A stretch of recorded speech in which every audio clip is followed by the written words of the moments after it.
আসসালামু আলাইকুম, কেমন আছেন আপনারা? আশা করছি আল্লাহ পাকের অশেষ রহমতে সকলে ভালো আছেন। আমরাও আপনাদের দয়ায় ভালো আছি, আল্লাহর রহমতে ভালো আছি। আমরা হান্ডি বিফ থেকে আজকে শীতের খাবারটা নিয়ে আসছিলাম। শীতের রাতে রান্না বান্না করতে ভালো লাগে না, সেই কারণে এখানে ছিল ভুনা খিচুড়ি, হান্ডি বিফ আর ভর্তা, 3 রকমের। প্রথমে আমি শুকনা মরিচের যে পেঁয়াজ দিয়ে যে ভর্তাটা করে সেটা দিয়ে ট্রাই করব। তারপরে ধনেপাতা ভর্তাটা,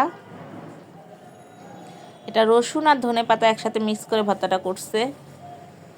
আর এইটা হইতেছে আপনার চাপা শুটকি ভর্তা।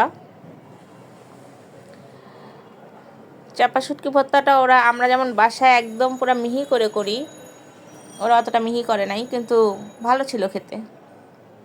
গরু মাংসগুলো একেবারে জমে যাইতেছিল, যেহেতু শীত। আমি 2 টুকরা মাংস আর একটা রসুন নিয়ে নিলাম, আর সাথে একটা মরিচ। রসুনটা দেখেন চাপ দেওয়ার সাথে সাথে একদম পুরো গলে বের হয়ে গেছে।